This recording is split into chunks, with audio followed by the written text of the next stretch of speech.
Welcome to today's episode of Academy21's podcast. Today, we're thinking about alternative provision and teacher wellbeing, the differences, the challenges and the similarities between alternative provision and mainstream, and the impact that that has on teacher wellbeing, and crucially, strategies that we can all use to support the wellbeing of staff at all levels. So I am delighted to be joined today by Neelam Barrotte, who is not only a teacher at Academy21, but who has recently joined our leadership team as Deputy Head of the Science Department. So welcome, Neelam, and thank you for joining us. Thank you very much, Amy. Very nice to be here today, and looking forward to discussing teacher wellbeing this afternoon. Fantastic.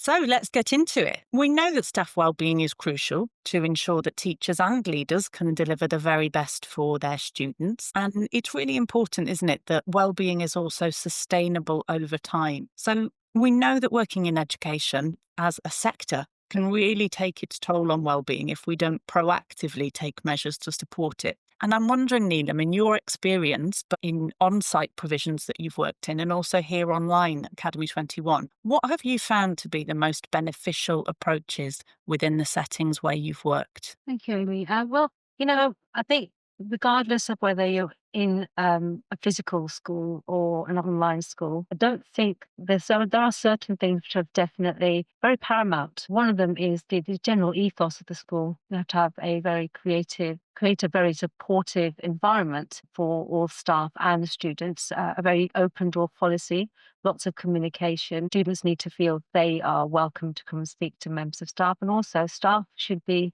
feeling that they are able to go to speak to their colleagues and their leaders, etc. So a very open door policy. In that, of course, having mentoring systems or buddy systems in place is always a good thing to have, so that people know that they've got certain people that they can go and speak to and get information from and advice from, etc. And all of this builds really good relationships between colleagues and line management as well. And having that open door between the both is a very important thing.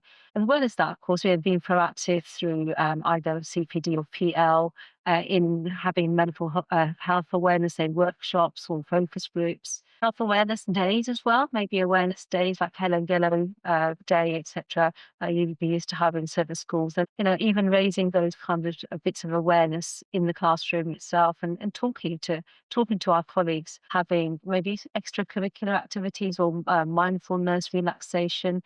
And also, some kind of system whereby, you've been managing to use some of the things available to us as staff as well. So there could be some, the health provisions, etc. And, know that you've got someone you can go and talk to, and there are ways that you can speak to people. And using the staff and student voice is very important too.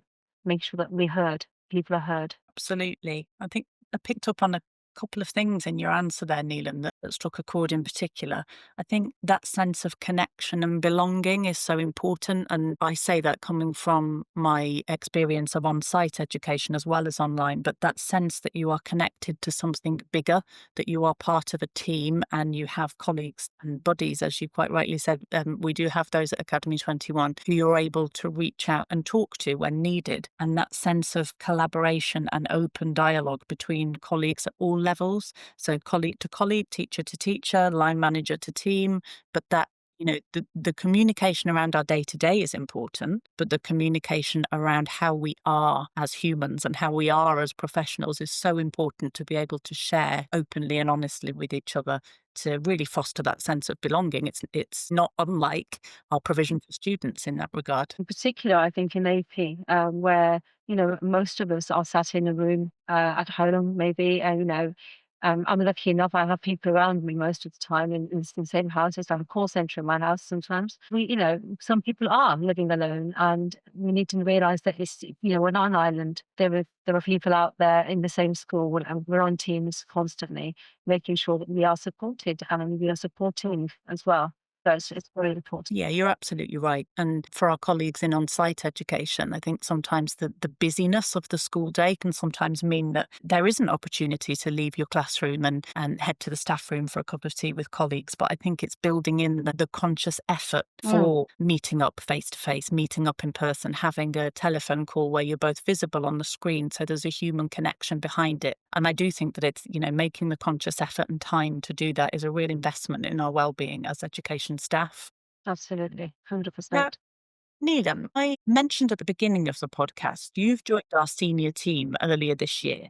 So, making that transition from classroom teaching into senior leadership. And I'm wondering what difference, if any, do you think we need to be mindful of when thinking about leaders' well-being? Well, I think the most important, I mean, I think communication within in our teams is very important regardless, because now as a leader, I do make more of a conscious effort. I always did because I like to communicate. But now we're also thinking about the fact that we should be supporting the well-being of those in our teams. And sometimes we need to help ourselves, and number one, how to deal with something. And number two, just to get advice so that you are giving the right advice. And, you just need to feel that you're not alone giving the support.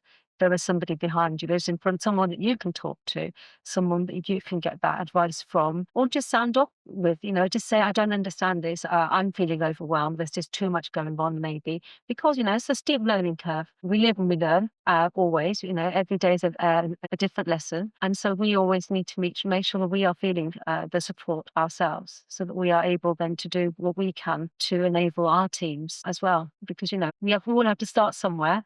And the way that we learn is by asking questions and making sure that we feel supported and saying, oh, don't quite know what to do here, or feeling a little bit overwhelmed today, trying to learn how to organize things, and having that feeling that no question is a silly question and that you can ask because that's what we do to learn. And we portray the same thing to our students. No questions, silly questions. And it's very nice to know where we stand on a daily basis. And I think, is exceptionally important. You've hit on some really important points there again.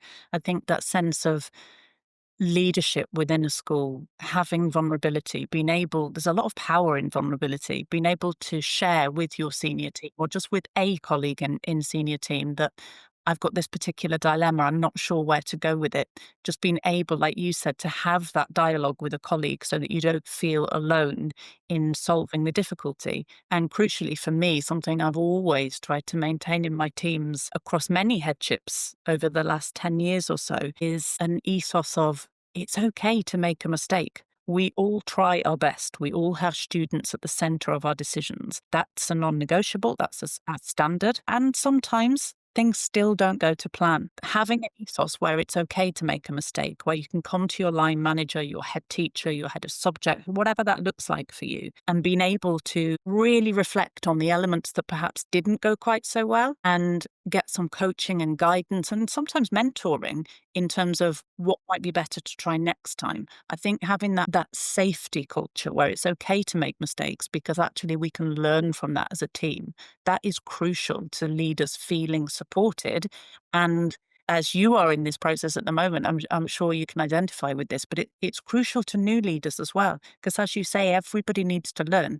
We're learning our trade at all different levels. So fostering that sense of ethos and collaborative team spirit across a senior team is really pivotal so that leaders feel that their well-being is looked after and they don't feel like they're in a role where they're unable to make mistakes. We have a punitive approach to mistakes. You have to evaluate everything that you do. At the end of every day, you evaluate, you recenter. And also, being able to get someone to say to you, well done on that too. You get that positive feedback too, which is so important in, knowing that you are on the right line, you're doing the right thing. So, it's exceptionally important that can happen. Yeah, absolutely right. Okay, Neelam, moving the conversation on a little bit, I'd like to think about alternative provision in particular, and colleagues who are perhaps working in either alternative provision or specialist settings, we have a large percentage of our students who have additional needs, whether that is special educational needs and perhaps challenges around their social, emotional, and mental health. And in our alternative provision, oftentimes our students have quite complex education and family histories, social histories.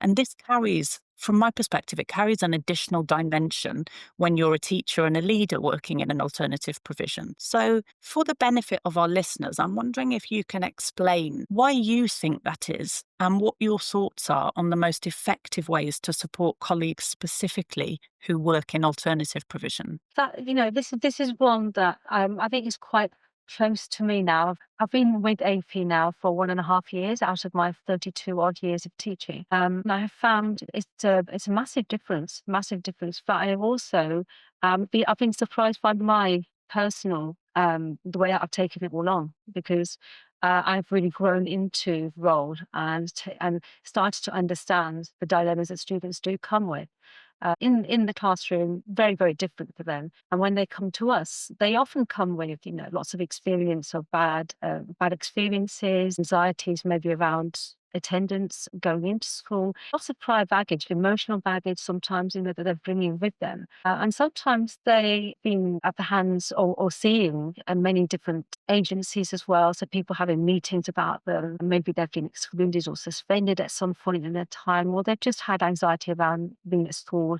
or maybe rejected, or they don't feel that they can do very well at anything. And as AP leaders, what we are doing is we have to kind of start reset with them really, and trying to let them know that they can do all of these things, and it's a very calm, non-judgmental.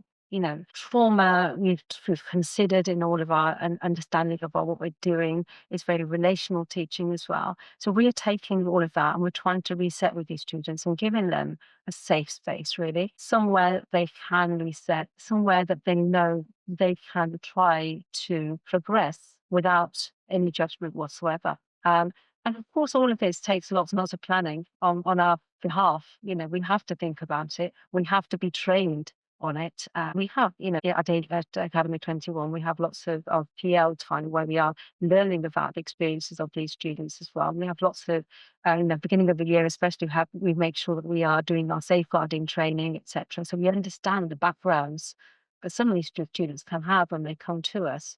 And it's a quite beautiful thing actually.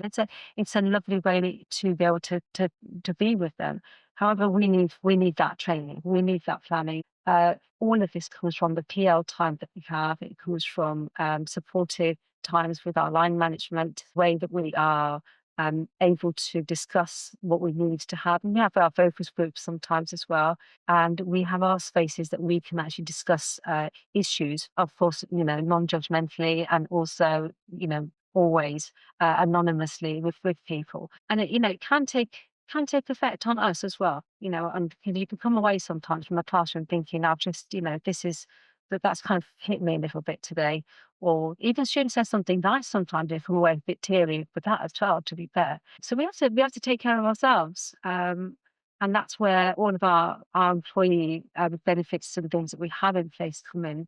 Our health shield comes in because we've got access to GPs and counselling, and we've got to try to unburden ourselves at the end of the day so we can reset to go and join the classroom without that judgment, without anything, any prior baggage. We need to come in without any baggage. And the way to do that, of course, is to have that chance at resetting. And using all of those things that are available to us are really important. The health shield, something I didn't look into for quite some time after being here. And I was here for almost a year when I decided to look into it. And I thought, I could do this, I could do that. So it's really important. They're taking yourself away from your workspace every day, making sure I have a breakfast, make sure I walk away from the desk to have lunch, make sure that I've got communication around me, joining the gym, going for a walk, for a bit to mind with any luck. And things like that, just anything which is going to help to reset. Fantastic. I couldn't agree more. I think in terms of staff taking responsibility for the measures that they can take to look after well-being. So as you've quite rightly said, making sure we take space and time for breaks. We don't see that as a luxury. We need to reframe that in our profession, that breaks are not a luxury. They are an investment. They are essential for us functioning well and bringing our best self to the classroom. And also something that you said there, I think the emotional investment that we have in our students is the same for all teachers, or at least it should be. You know, certainly the teachers I have had the pleasure of working with over the years, the emotional investment is high. And so when you're working with children in alternative provision who do come through your doors, whether they're virtual doors or physical doors, but they do come through your doors with additional complexities that can sometimes weigh heavily on the shoulders of staff when the students share that with you, or perhaps when you see the symptoms of it through their behaviour and language. And so you're absolutely right. Having space and time that is dedicated, that your line managers have facilitated, that the leadership of the school has ensured is in place and is sacrosanct. And that space is for you to have dialogue in your teams and with the appropriate colleagues about the challenges, about the children and the young people that you're supporting, and about strategies to support them. So professional learning time, PL, as you referred to in your answer, is something that we routinely build in for our teachers, as you would expect.